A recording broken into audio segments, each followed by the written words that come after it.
Hey there, today I'm in my garden and want to show you a couple things that I need to work on. So it's fall and the temperatures are cooling off in the garden. Hang on. My dog is digging in the garden.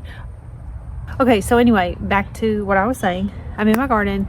I have a couple things I want to work on today. I don't have a lot of time, so I just want to chit chat for a minute, but then get straight into what I'm doing. So I have a list and two things I need to do. I don't have a short amount of time. I have my my Mexican sunflowers back here, and I have some over here.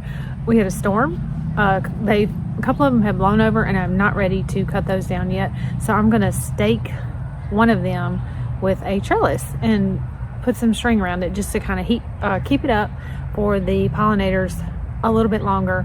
There's a lot of bees and a lot of butterflies, and I'm not ready to get rid of those. The other thing I want to do is I have some Shasta daisies right here. I've had those, I planted those 2 years ago in the fall. I had never planted those before. I really didn't understand that much about perennials. So at that time, they just grew like little tiny plants, little bitty tiny plants. But what I didn't know is that they were like developing roots. And so then they grew all, you know, of that first year in the spring and summer and fall. And then this year they bloom. So I'll show you what those look like this summer. They started blooming in the spring, and I had pretty Shasta daisies. I have like a little perennial area. I had Shasta daisies and echinacea blooming much of the summer, I would say until July. I mean, the daisies have still been blooming, but they I think their time is over for now. So anyway, I want to show you that I have already cut a couple of those back and show you how I do a couple more, because it's my first year doing that. I didn't really know what I was doing, so I just Googled, looked it up, you know, how do you cut back Shasta daisies, and I'm going to try that, and then that way all that kind of dead foliage or sort of dead foliage will be gone, and they look neater, and then I can put some mulch around those to get those ready for like colder weather.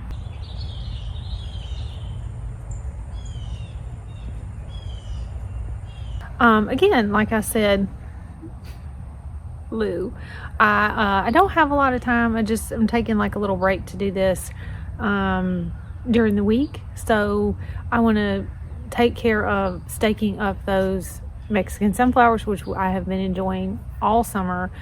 And those have been growing like, I would say maybe June or July. And then I planted like a second round of them. Some of them just dropped seeds. And then I had a few random plants just germinate. If you've never planted tithonia or Mexican sunflower, and you want a plant that you can kind of easily just neglect, to be honest. Like, I barely watered them. They seem to like the dry, hot temperatures. I don't necessarily say dry because it's humid here. Dry. I didn't water them a lot. So anyway, if you want something like that has a potential to get pretty large, depending on how much sun it gets, I would highly recommend planting those. So actually what I'm going to do, I'm going to go ahead and get started on that. and then I'm going to come back after and talk about just talk about what's still blooming in my garden, and then warm season flowers, and then talk about the cool season flowers that I planted more recently, just quickly, which ones of those are blooming and how those are doing. So I'm going to go ahead and get started on the Mexican sunflowers and then the Shasta daisies, and then I'll be back. So I have just some twine thread that I'm going to use, and just some scissors, and then I've got a trellis right here I'll show you that I'm going to move over on this side.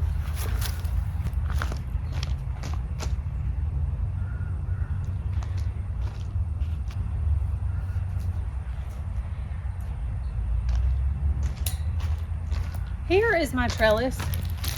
I'm going to lean down so you can hear me. Here's my trellis. I got this from Costco 2 years ago.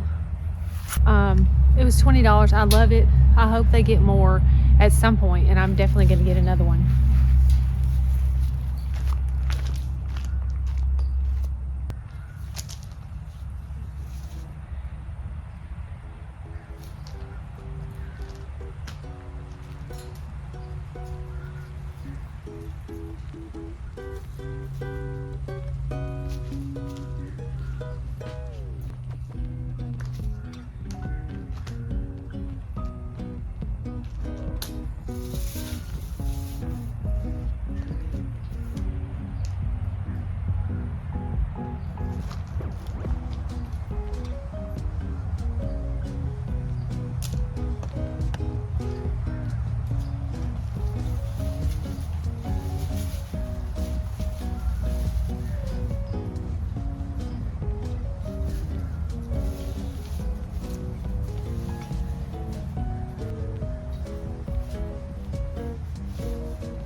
Yeah, that looks better. So I just did 2. I'm not gonna worry about the ones behind it right now. So those are standing up tall again, and like I've got one right here. So those are standing up tall again, and then the ones in the back, I think these are kind of dying. So I'll probably cut these down soon. Now I'm over here to this side. This is where I have my Shasta daisies. So okay, let me show you real quick. These are kind of what the dyed down version looks like right here. And the main reason I wanted to cut these back is I couldn't tell how many plants I had in this area. So I don't know, one day after work I came out here and just started cutting some of them back, which you can see they're already starting to get new blooms. I may leave those, not blooms, new foliage. I may leave those alone. I'm not really sure. I'll just kind of see how it goes, because these may actually survive some cold temperatures. But anyway, I just wanted to get all the kind of dead looking things cut back. But okay, like for example, I did not know how many plants I had. Like I thought this was one or two or three.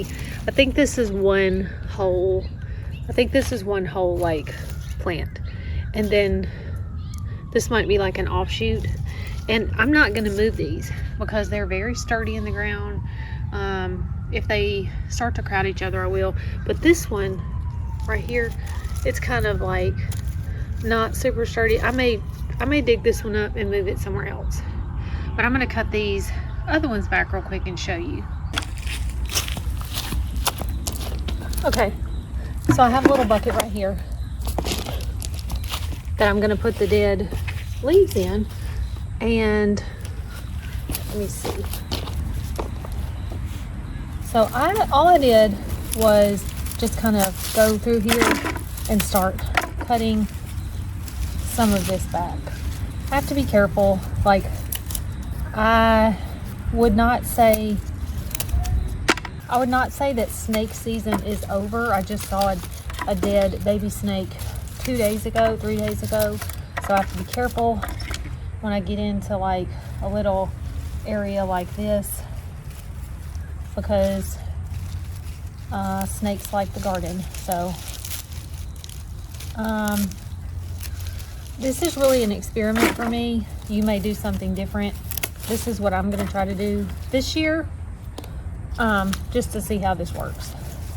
I may cut them back. I did look it up and it said cut them back in the late fall. So it's not really late fall, but you know, it's I would say mid fall right now.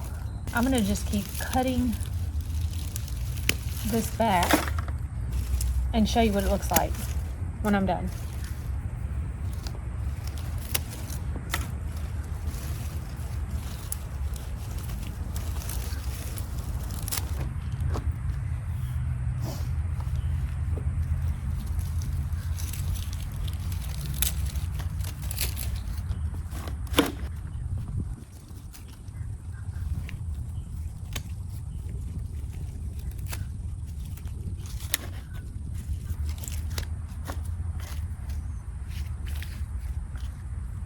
Now I want to show you what they look like after. So I cut back. I'm gonna come and finish, like come back and clean these up, but like this is one plant, this is one plant, this is part of that one, this is a plant, this is a plant, this is kind of an offshoot plant, maybe offshoot. Anyway, you can see now, like before I had no idea. So another good reason to do this,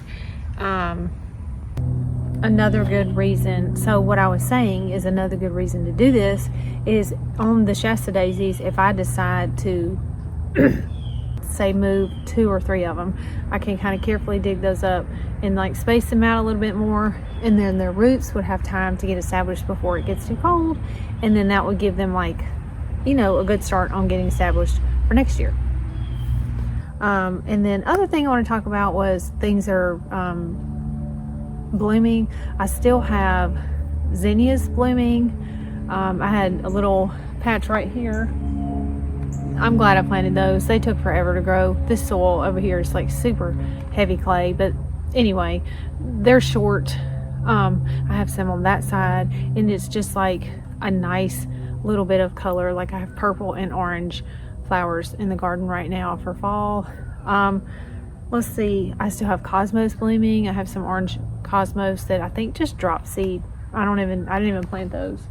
There's a few back here. This patch of zinnias it's on its last leg. On the cool season flowers, I have some snapdragons over here behind me, and then I have a couple over here. There was a storm, so a lot of those blooms got blown off, so they're getting ready to bloom again. So those are still doing good. I have a couple strawflowers that are still going, and my dianthus, those are in the very back in 2 little pots. One's right there, one's right there.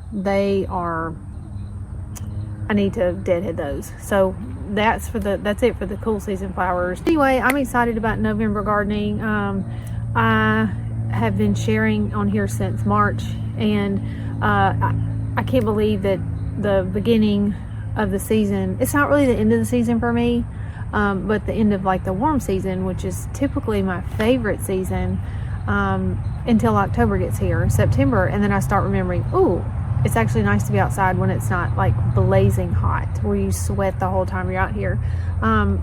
So I'm trying to like transition into cooler flowers. So again, I'm excited about November gardening.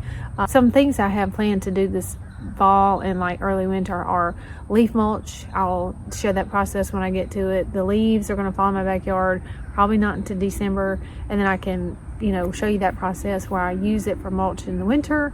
Also, and then planning for 2026. Like, I've already got some ideas just from things I've seen other people doing, or things I want to try, or things that I did that like performed well, like tropical plants, like well, the elephant ears did so well. I think I want to try other plants. So that's something I'm looking forward to sharing this this fall and winter. So anyway, thank you for watching. If you made it this far, you can check out some of my other videos. I had two good videos in October just talking about fall gardening, and then, like I said, I started sharing in March. So if you want to check out any of those, that would be great. So thank you for watching, and see you next time.